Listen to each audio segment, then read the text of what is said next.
We are talking with UNE head coach Anthony Ewing, co-captains Beth Suggs and Liz LeBlanc, sophomore Kelly Coleman, and first-year Alanna Vose after the Nor'easters just won the Commonwealth Coast Conference Championship with a 69-63 win over Salve Regina University. Ladies, coach, you jumped out to a huge lead in the first half. They came back, got it to, I believe, as close as 8, and then Alanna, you made a couple of big shots. You made a three-pointer and then another long-distance shot with your foot on the line. Can you talk about some of your contributions that helped stem the tide of them coming back in the first half?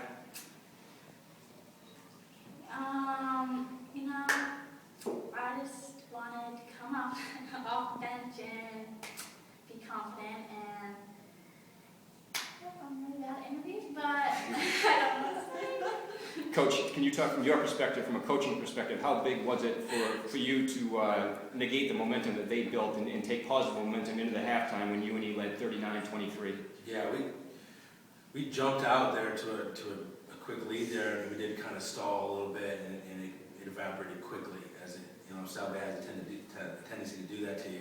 But Alanna came in, and it was really an instant offense. She was a quick spark, and she's capable of doing that.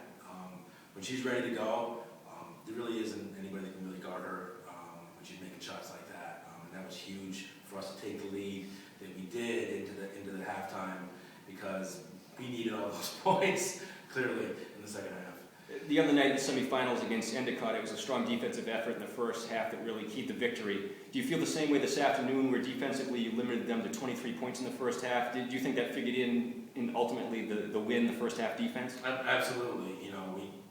We came out with sort of real intensity, riding the emotion of the moment and the emotion of the crowd, and really focused it on our defense, which is what we wanted to do. We made it really tough for their first team all-conference kid, Megan Harden, who's a fantastic player, to get looks. And we did a nice job on the boards. We really kind of took them out of their rhythm to start. We knew eventually they would get into rhythm, that they're too good and not to, but I think that did carry us to victory, for sure. And to their credit, in the second half, they didn't go away. They got as close as 2 at 53-51. Kelly, you had a big second half with 10 points, and during that stretch when they got close, you had a couple of key baskets. One, you followed up your own miss with an offensive rebound and a layup. At any point, did you feel that they were really creeping back in and were going to overtake UNE? Well, they're a good team and they weren't going to go away, so they could have came back at any time, but I think we just made sure our defense was, on key and play the personnel right, and then just at the timeouts, making sure we're listening to coach and what we're running on offense or defense, and just stay together was probably the main thing. Beth, this team has a unique blend of some veteran leadership, but also a lot of first years on the roster. Talk about the sort of the bend but not break mentality that you guys exhibited in this game, where they made several runs at you. You guys were able to sustain the runs and ultimately come out with a win. Talk about your mental toughness for this team.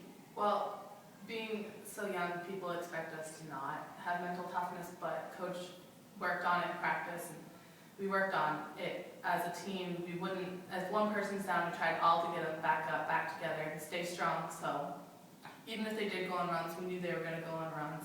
We wanted to all stick together, be like, hey, keep your heads up, let's go. Time for the next play, on to the next one. So that was my mentality for the whole time. So even if they did go on a run, it's okay, because we can stop them and get it right back. Liz, you've been a four-year member of this team. Incredible success that you and Beth have enjoyed over your 4 years. This will be the third NCAA appearance for you, one CCC Championship. We're certainly not done, but can you reflect a little bit and talk about the success that you and Beth and this program has enjoyed in your 4 years? It's hard to describe, but it's been great. It's been a great run. I don't think I would have expected it at first, but I'm just so glad to be part of this program, and I'm happy to be here and that we won. Coach, let's get the crystal ball out a little bit. Obviously, we don't know the results of all the conference tournaments today. There are a few more tomorrow. Any idea when the selection show happens on Monday, what's UNE's fate going to be? Hosting, on the road, where are we going? Any ideas? Well, it depends how many regionals they give the Northeast. That could range from 2 to 4. It really depends. I don't know if Amherst, who normally would host, or is able to because of their men's program. I think it's their year. sure about that. If Amherst can't host, I think that Tufts may get another regional. I think that you get Southern Maine, if they win their conference, I think they'll get another regional. Who else? Babson, maybe a regional. So I'll say they send us to Babson to play Bridgewater State. That's a complete guess, but who knows? We're just really happy to be in the tournament. You know, today we're happy. You know, as soon as this week comes, it just gets me getting down to business, getting to work, because this team really, like I said in the locker room afterwards, this isn't just happy to be in the tournament team. We know that we're good enough to compete with anyone, and I think we've proved that, and we're just excited to have the opportunity to show it again, and maybe hopefully make a splash in the tournament this time. Great, thank you. Congratulations, Coach Ewing, Beth, Liz, Kelly, and Alanna. 69-63, UNE over Salve Regina, Commonwealth Coast Conference champions. Thank you.